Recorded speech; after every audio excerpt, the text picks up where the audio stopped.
Hi, I'm Dr. Rob Potter from Indiana University's Media School. For the past few years, I've been involved in the intensive freshman seminars here at IU, or IFS. IFS brings freshmen to campus 3 weeks before the fall semester starts, and they participate in a 3-credit course. My course is called This Is Your Brain on Media, where students come and they investigate hypotheses of their own about what causes media to increase people's attention and move them emotionally. Here's one project that was done in This Is Your Brain on Media, or T-BOM.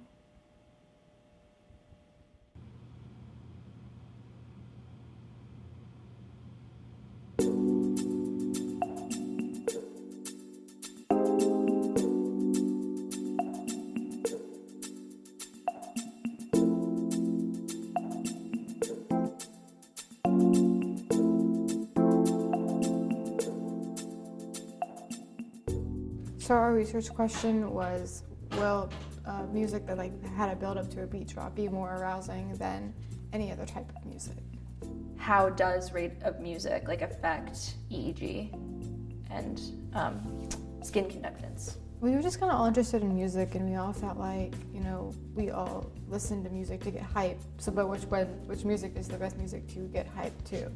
We hypothesized that the most intense rate of music would have the biggest skin conductance response. We figured that it was the most stimulating thing that they were hearing, so we figured that would make them the most aroused.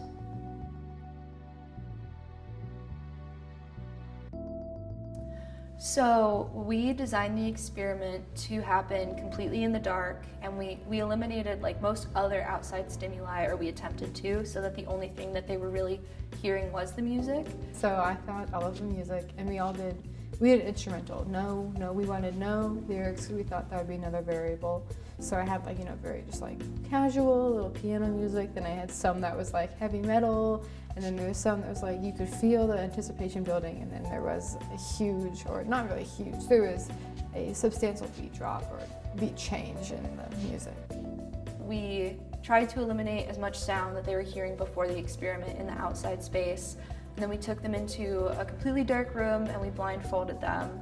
And we had our tracks playing. It was timed out so that we didn't have to click any buttons or make any noise for them to play. So that was kind of the design. And then they just listened to the tracks through with I think 15 seconds of silence in between to go back to a regular heart rate. Let me think. Our variables, I think our independent variable was the rate of music, and then the dependent was the skin conductance. We had a couple times where the equipment went wrong, but other than that, we went pretty smoothly. Once we got the hang of it, we did a good job, and we got done fairly quickly. We blocked out 2 hours for our experiment, and we literally did it in 45 minutes. So. I really liked what I did with the outtake survey, just because I thought it was interesting watching people, even after just a couple of minutes of hearing the sounds, trying to remember their reactions to it, and also if they had heard it before the test. That was kind of the biggest point of the survey, was seeing do they had any previous exposure to the music, and I thought that was an interesting part.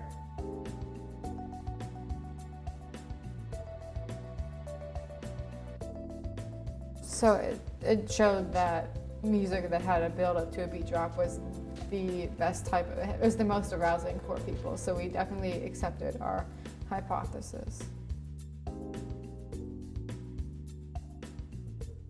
I think I would, change the songs that we used. The music that we used was perfectly fine, but I think I would find music that there was just absolutely no way anybody had heard, just to completely take out that initial bias of there were a couple songs that were instrumental tracks of more popular music. So I think I would eliminate that, and I think I would try and isolate the testing space even more, because obviously since we were all testing in the labs, there were just people out here. So we tried to keep things quiet, but I think I would try and keep the process as sterile and regimented as possible, just to eliminate that outside stimulus. Well, I definitely did meet a lot of like my good friends that I have right now through IFS. That's kind of my main like social group. I also think it was nice to give like a peek at what college was going to be like. I'd taken like college courses in high school, but this was like actually like on campus doing the work. So I thought that was interesting. And I hadn't really thought that I was going to be interested in media. Like it's not something that I had really thought about before. But after taking the class, I'm now considering a media minor. So coming into IU, I had I was like, yeah, media school, sure, because I'm doing speech language pathology, but I kind of realized that I kind of want to minor in something along the lines of media. So I realized that media and creative advertising is where I'm going for my minor, and it sounds nice too. I definitely learned that I'm more capable than what I thought I was. Like IFS kind of got me out of my comfort zone, and it kind of made me realize, hey, like I got this. Like it was a good intro to college, and I was like, you know what? It honestly made college seem harder than it was, which is great because when I got to the rest of my classes, and I was like, wait, this is not half bad. So definitely set up my expectations, and it made me realize that I have to work hard and how to actually work hard the right way as well. It did open some doors, and it taught me stuff I wouldn't have learned without taking the class.